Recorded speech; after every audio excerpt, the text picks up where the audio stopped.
해군이 지난 7일부터 오는 11일까지의 일정으로 경남 진해만 일대에서 한미연합 구조전 훈련을 진행하고 있습니다. 훈련엔 해군 해난구조전대 예하 구조작전대대와 미 해군 기동잠수 구조부대 등이 참여했습니다. 훈련에 참여한 한미 구조부대 장병들은 표면 공급 잠수체계 훈련과 스쿠버 훈련 등을 함께 진행하며 연합 구조작전 수행 능력을 강화했습니다. 도널드 트럼프 미국 대통령이 현지 시간으로 9일 한국의 방위비 분담금 증액과 주한미군 주둔, 한국에 대한 상호 관세 등 안보와 무역 이슈를 포괄적으로 협상하겠다는 뜻을 재차 밝혔습니다. 트럼프 대통령은 방위비 분담금 문제는 무역과 관계가 없지만 무역 협상의 일부로 다룰 것이라며 해당 이유에 대해선 각국에 대해 한 개의 패키지로 다 담는 것이 합리적이기 때문이라고 덧붙였습니다. 군산 장항 1위 전투는 대한민국 해변이 6.25 전쟁에서 최초로 감행한 상륙작전입니다. 1950년 7월 16일 북한의 금강 진출을 막고자 실시된 상륙작전은 금강을 방패 삼아 군산을 방어하고 격렬한 시가전 끝에 성공적으로 북한군을 막아냈습니다. 그날 군대 이야기에선 귀신 잡는 해병 신화를 창조한 군산 장항 1위 전투에 대해 들어보겠습니다.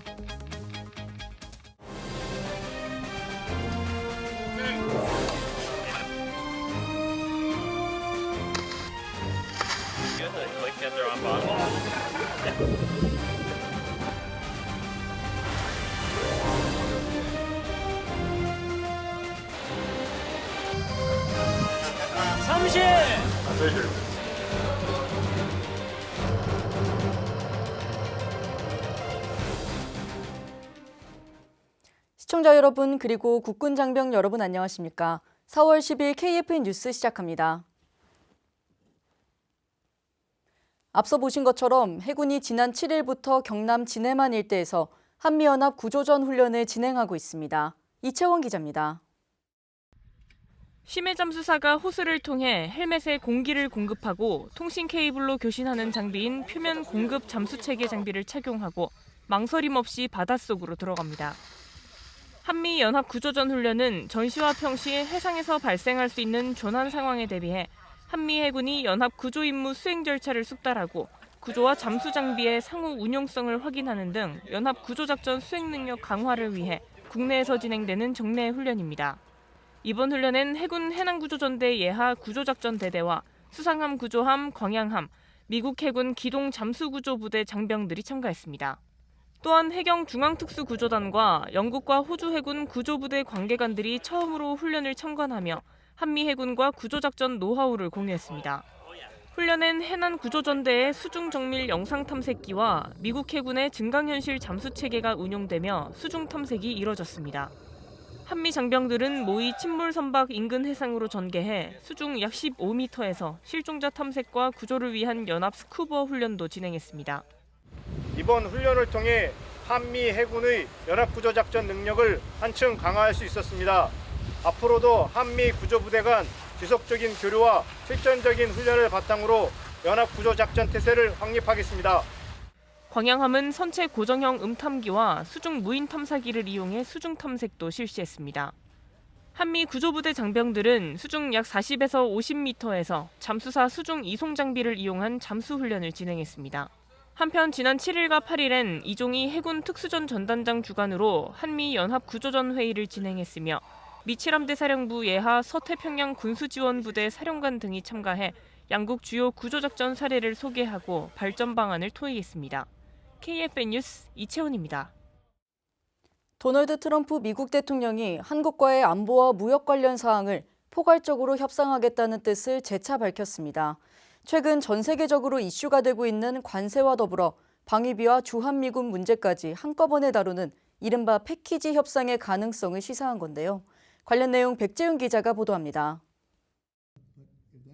트럼프 대통령이 현지 시간 9일 한국의 방위비 분담금 증액과 주한미군 주둔, 한국에 대한 상호관세에 관련한 사항들을 포괄적으로 협상하겠다는 뜻을 밝혔습니다.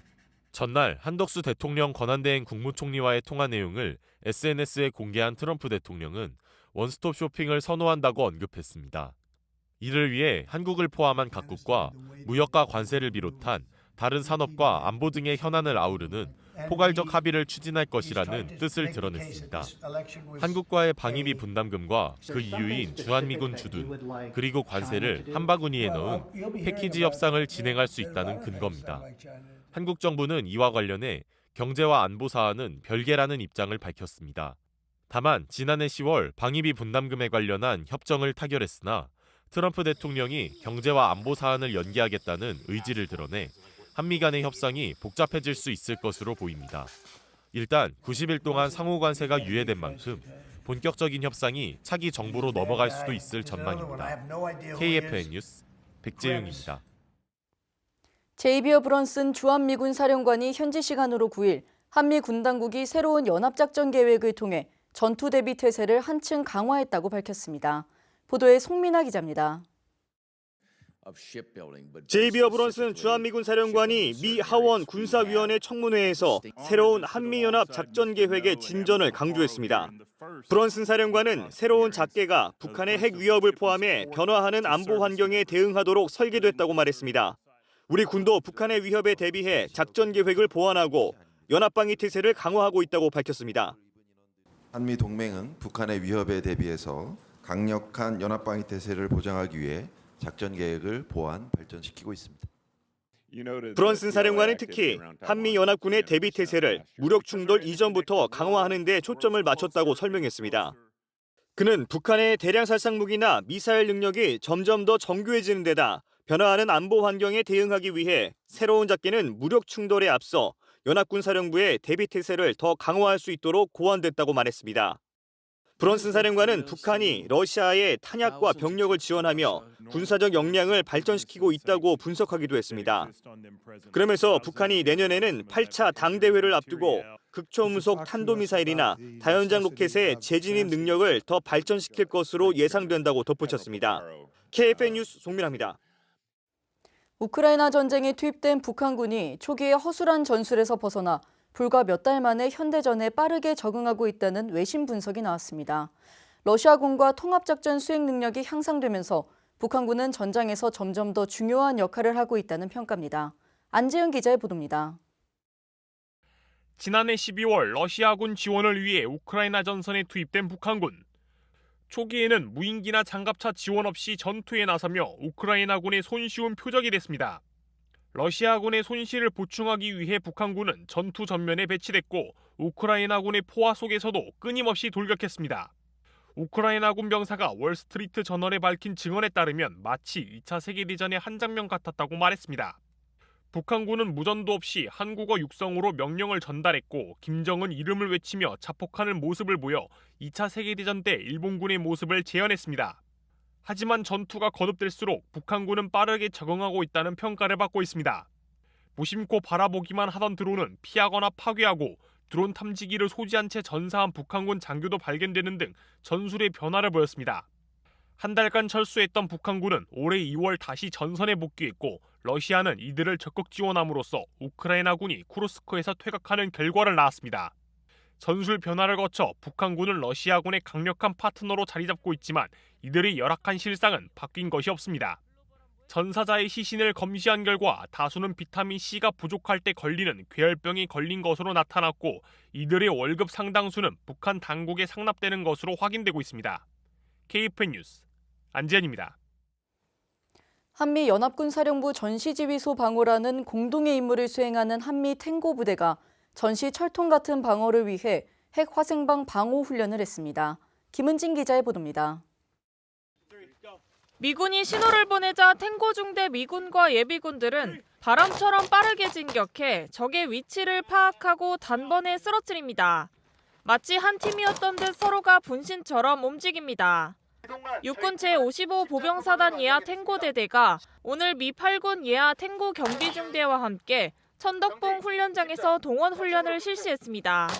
이번 동원 훈련은 연합작전 수행 능력 향상과 전시 임무 수행 능력 점검 등 결전태세 확립을 목표로 진행됐습니다. 오전에는 장병 기본 훈련과 정밀제 독소 운용 교육을 통해 적의 핵 화생방 공격 상황에서의 생존성을 높였습니다. 오후에는 공용 화기 사격과 지휘소 설치 등 부대의 임무와 특성에 맞춘 직책 수행 훈련을 실시했습니다. 또 야간에는 작게 시행 훈련을 통해 제한적 상황에서도 원활한 임무 수행이 가능하도록 대비했습니다. 한미 장병들은 서로 친밀하게 방독면과 보호의를 제독하고 보호의 착용과 탈의를 도와주는 등 화생방 과정을 공유하며 대응 능력을 강화했습니다. 이어서 진행한 근접전투기술 훈련에서는 구조물을 활용한 실습을 통해 도시 지역에서의 노하우와 임무 수행 능력을 한껏 끌어올렸습니다. 한미 탱고 장병들은 이번 훈련을 통해 언어 장벽을 극복하고 깨지지 않을 단단한 팀워크를 다졌습니다. KFN 뉴스 김은진입니다. KF-21 보라매 전투기가 첫 야간 공중급유 비행 시험에 성공했습니다. 한국형 전투기의 원거리 작전 능력 확보는 물론 최초 양산 착수와 적기 전력화가 가속화될 것으로 보입니다. 김유진 기자가 전합니다. 4년 전인 2021년 4월 9일은 우리 손으로 만든 한국산 전투기 KF-21 보라매가 대중에게 모습을 드러낸 날입니다. 그리고 같은 날인 오늘 4년 전처럼 놀라운 모습을 보여줬습니다. 방위사업청이 지난달 24일 경남 남해군 상공으로 기동한 KF-21 시제 4호기가 밤하늘에서 KC-330을 통해 성공적으로 연료를 받는 모습을 공개한 겁니다. 지난해 3월 시제 5호기가 첫 공중급유 비행 시험에 성공한 이후 약 1년 만의 일입니다. 공중급유는 빠른 속도로 비행하는 두 대의 항공기가 지름 약 10cm의 급유기를 서로 연결해야 하기 때문에 고도의 기술과 집중력이 요구됩니다. 특히 이번처럼 야간에 진행되면 시야가 제한돼 정밀한 조종 능력이 없으면 할 수 없는데 한 번에 성공해 KF-21의 전천후 작전 능력을 다시 한번 입증했습니다. 방사청은 이번 실험을 통해 KF-21의 주야간 가리지 않는 장거리 작전 운용 능력과 안정성을 검증했다고 밝혔습니다. KFN 뉴스 김효진입니다.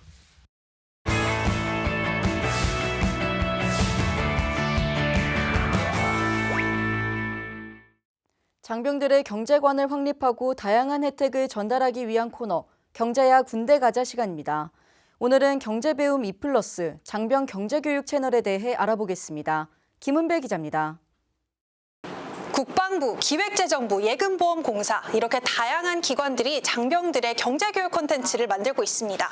그런데 이 다양한 콘텐츠들이 한 곳에 모여 있으면 참 좋지 않을까라는 생각 해보신 적 있지 않으신가요? 경제배움 2+ 장병 경제교육 채널이 바로 이 콘텐츠들을 한 곳에 모아 장병들이 니즈에 맞춰 콘텐츠를 시청할 수 있도록 만든 플랫폼입니다. 또한 올해 육군은 신용회복위원회와 함께 이 채널에 맞춤형 콘텐츠를 제작할 예정이라고 하는데요. 그 제작 현장으로 지금 바로 가보시죠. 경제활동의 시작점에 있는 청년층 장병들에게 올바른 경제관념을 심어주기 위해 청년저축제도, 신용관리 노하우, 금융사기 대응 등 실질적으로 도움이 되는 콘텐츠로 구성되어 있는 경제배움 2+ 장병 경제교육 채널. 작년에 기재부에서 청년 정책 일환으로 경제배움 2+ 구축 계획을 보고 육군에서는 선제적으로 기재부와 협업해서 우리 장병들이 쉽고 편리하게 접근하여 재미있게 시청할 수 있는 장병 맞춤형 채널을 만들었습니다. 육군본부는 추가적으로 올해 유명 인플루언서와 예금보험공사 KDI와 협업해 콘텐츠를 제작하고 있으며 경제배움 2+ 장병 경제교육 채널은 밀리패스 앱을 통해서도 접속이 가능해 장병들이 보다 편리하게 접근할 수 있습니다.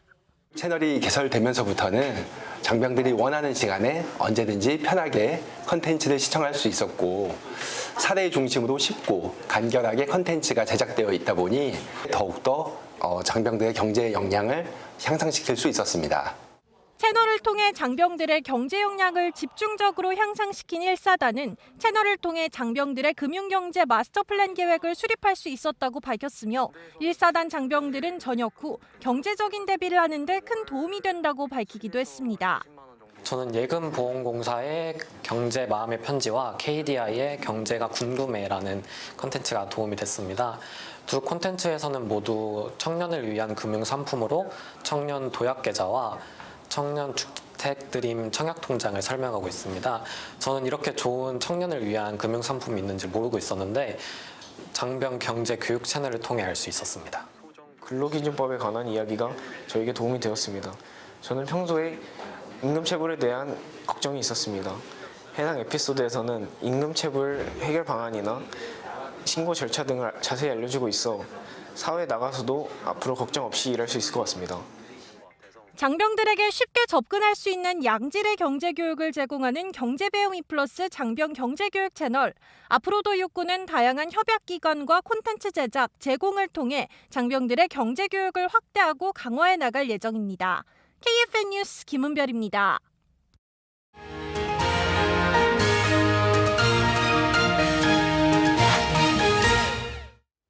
현대전의 핵심 전력으로 자리 잡은 레이더는 제2차 세계대전 당시 등장해 현재까지 끊임없이 진화하며 현대전의 핵심 전력으로 자리 잡았는데요. 이제는 각 환경에 맞는 특색 있는 레이더가 개발되고 있다고 합니다. 이와 관련해 자세한 뉴스바바에서 전해드리겠습니다. 현대전에서 레이더의 중요성이 높아지자 시장 규모 역시 가파르게 성장하고 있는데요. 시장 조사 기관에 따르면 민군 전체 레이더 시장의 규모가 2031년까지 438억 달러, 한화로 약 64조 원 규모로 성장할 것이라 예측했습니다. 현대전의 핵심 전력으로 자리 잡은 레이더. 최근 세계 각 군에선 전장 환경에 맞는 특색 있는 레이더를 개발하고 있습니다. 현대전에서 레이더는 작전의 주도권을 좌우하는 핵심 전력입니다. 제2차 세계대전 당시 처음 등장한 레이더는 지금까지 전장의 환경에 따라서 끊임없이 진화해 왔는데요. 현대전의 대표적인 레이더로는 장거리 탄도미사일을 탐지하는 조기경보 레이더와 해상에서 수백에서 수천 개의 표적을 동시에 추적할 수 있는 이지스 전투체계의 고정형 A사 레이더, 그리고 공대공과 공대지 표적을 동시 탐색과 추적하는 전투기 탑재형 A사 레이더 등이 있습니다. 하지만 세계 각 군에서는 대표적인 레이더뿐만 아니라 스텔스 전투기와 드론, 극초음속 무기 등 하루가 다르게 고도화하는 새로운 위협에 대응하기 위해 자국의 전략적 필요에 맞춘 레이더 기술 개발에 집중하고 있습니다. 미국 트럼프 대통령은 골든돔을 구축해서 미 전역을 방어할 계획을 밝힌 바가 있죠. 이처럼 미국은 전 지구적 감시망과 다층 방어체계 강화를 위한 다양한 방안을 모색 중입니다. 그 대안 중 하나로 우주 위성 기반 레이더 개발에 주목하고 있는데요. 실제로 미 우주군은 인공위성에 공중과 지상 이동 표적 추적용 장비를 통합하겠다고 밝혔습니다. 위성 기반 레이더가 전력화되면 탐지 반경은 수천 킬로미터로 확대되고 주 야간과 악천후 등 환경에 상관없이 상시 감시와 표적 추적이 가능해집니다. 미 우주군은 해당 시스템을 2030년대 초까지 전력화할 계획입니다. 이스라엘 하면 대표적인 방공체계인 아이언돔이 있죠. 하지만 아이언돔은 최대 탐지 범위가 150km인 근거리 방어 체계입니다. 그래서 이스라엘은 기존의 레이더에서 포착할 수 없는 수평선 너머의 위협을 탐지하고자 반사형 초수평선 레이더인 ELM-2040 OTH-B 개발에 나섰습니다. 장거리 탄도미사일과 저고도 스텔스 드론 등 복합적인 위협을 조기에 탐지하기 위한 조치인데요. 이 레이더는 전파를 지구 대기 상층의 전리층에 반사시켜서 수천 킬로미터 거리의 표적까지 탐지할 수 있는 것이 특징입니다. 그렇다면 우리나라는 어떨까요? 북한의 탄도미사일 위협과 주변국의 스텔스 전력 확장에 대응하기 위해서 우리나라도 장거리 감시 레이더와 스텔스 탐지 레이더 기술을 자립화해 속도를 내고 있습니다. 최근에는 국산 장거리 레이더 연구 개발에 성공하기도 했는데요. 전력화가 되면 카디즌의 항적을 24시간 감시할 수 있어서 우리나라 전역을 실시간 감시, 방어할 수 있는 방공체계 확립에 핵심적인 역할을 할 것으로 기대되고 있습니다. 또한 국방과학연구소는 저피탐 항공체 탐지용 고출력, 고감도 표적 탐지 기술을 개발한 바 있는데요. 이 기술은 한반도 주변국의 전투기를 감시하는 광역 감시 레이더의 기반 기술로 활용될 것으로 알려졌습니다. 무기는 날로 정교해지고 전장은 더욱 넓어지고 있습니다. 단순한 감시를 넘어서 전장을 읽고 해석하는 기술이 중요해진 시대. 레이더는 미래 전장을 설계하는 눈이 되고 있습니다. 이어서 그날 군대 이야기 시간입니다. 이번 시간은 6.25 전쟁 당시 대한민국 해병이 최초로 감행한 상륙작전 군산 장항 1위 전투에 대한 이야기입니다. 해병대의 신화는 1950년 7월에 시작되는데요. 이때는 6.25 전쟁이 발발하고 얼마 지나지 않았을 때죠. 파죽지세로 남한 북한군이 어느덧 금강 방어선을 위협하고 있었습니다. 곧 군산으로 들이닥칠 상황이었는데요.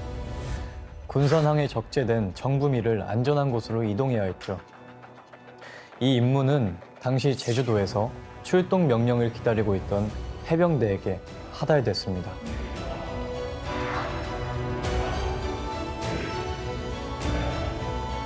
해병 1, 2기 290여 명으로 이루어진 부대는 당시 지휘관이었던 고기룬 소령의 이름을 따서 고기룬 부대라고 불렸습니다.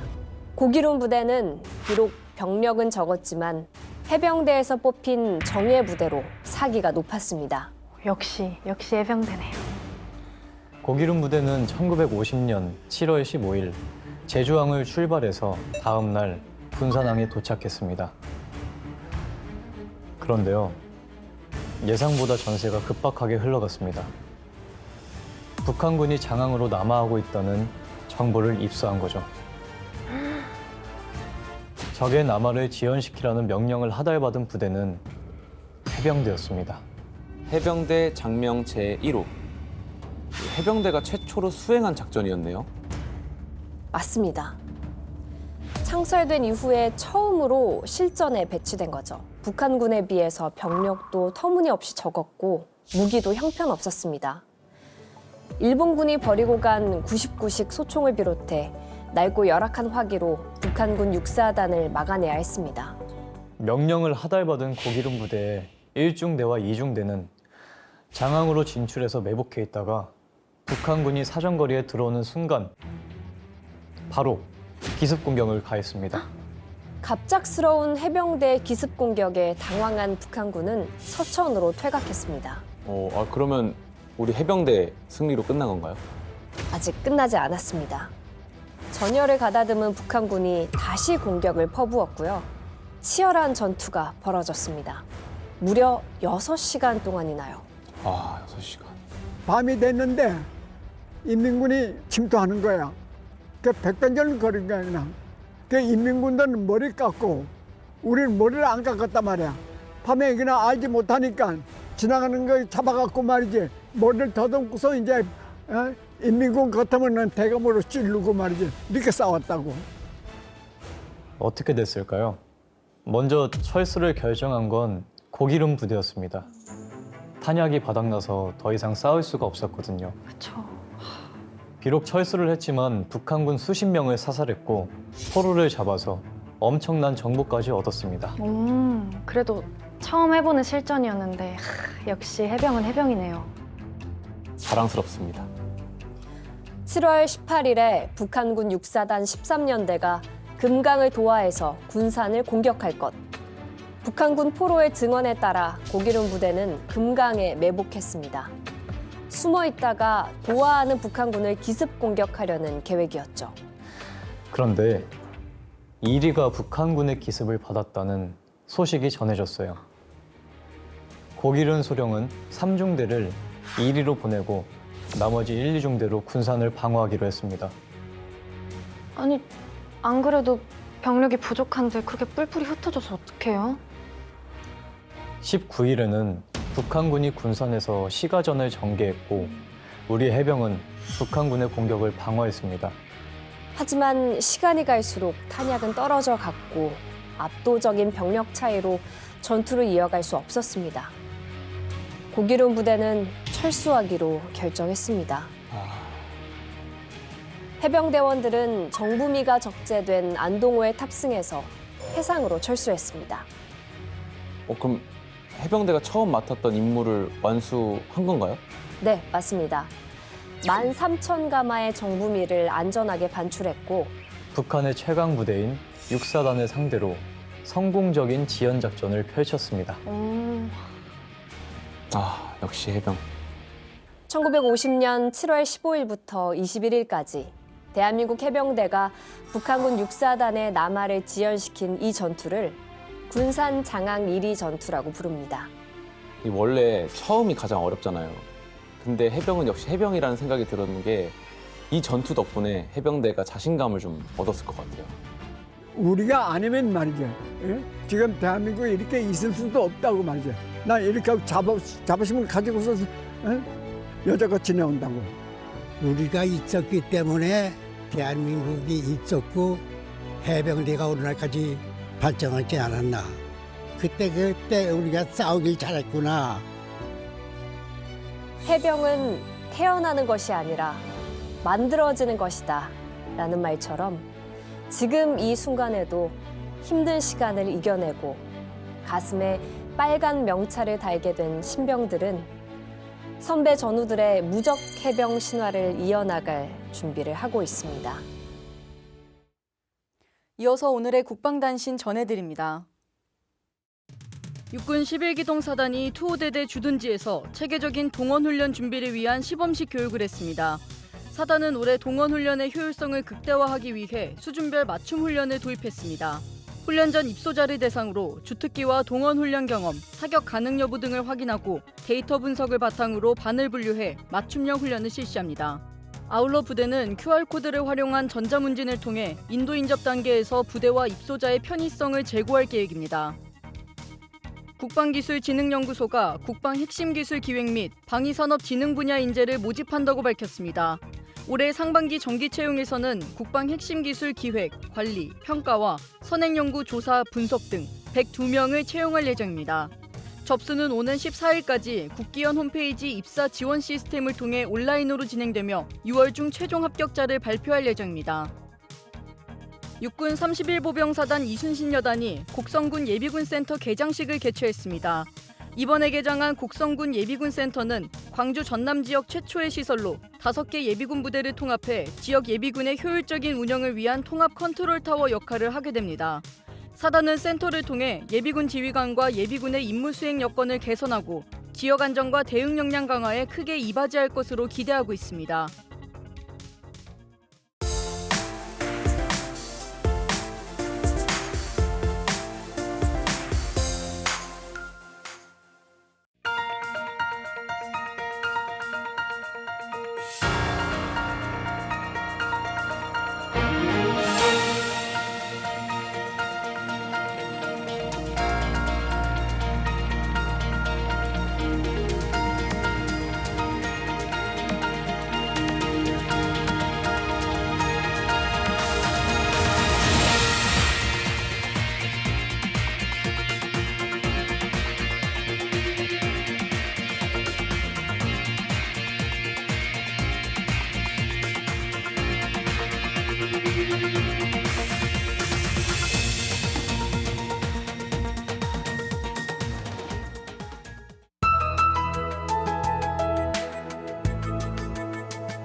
(4월 10일) 기상정보입니다.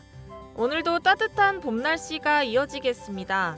서울 한낮 최고기온은 19도까지 오르면서 어제보다 더 따뜻하겠습니다. 충청 이북으론 계속 강수 영향 있겠습니다. 자세한 날씨 알아보겠습니다. 오늘 예보입니다. 오늘은 대체로 맑겠습니다. 내일 예보입니다. 내일도 대체로 맑겠으나 새벽에 안개와 해무로 가시거리가 짧아지겠으니 출근길 교통안전에 유의하시기 바랍니다. 내일 아침 최저기온은 서울, 대구 8도 예상되며 한낮 최고기온 서울 24도, 대구 25도로 일교차가 클 것으로 예상되니 출근길에 겉옷도 꼭 챙겨서 감기 걸리지 않도록 조심하셔야겠습니다. 작전 기상입니다. 오늘은 작전에 제한사항 없겠습니다. 주간 기상 전망입니다. 주말 오후부터는 전국에 비가 오겠습니다. 강한 바람을 동반하면서 요란하게 쏟아지겠고 한기도 내려와 기온도 떨어져서 쌀쌀하겠습니다. 예상 강수량은 10에서 30mm로 꽤나 많은 양이 내리겠으며 산악으론 눈이 내리겠습니다. 일요일에 한 차례 소강 상태를 보여 전라 경상은 구름 많겠으나 충북 이북으로는 계속 강수 영향 있겠습니다. 월요일 기압골 중심이 내려오면서 한 번 더 전국 강수 예상되니 기상예보 잘 확인하시어 비와 눈 소식에 대비하시기 바랍니다. 이상 공군기상단 제공 기상정보였습니다. 이것으로 KFN 뉴스를 마칩니다. 시청해주신 여러분 고맙습니다.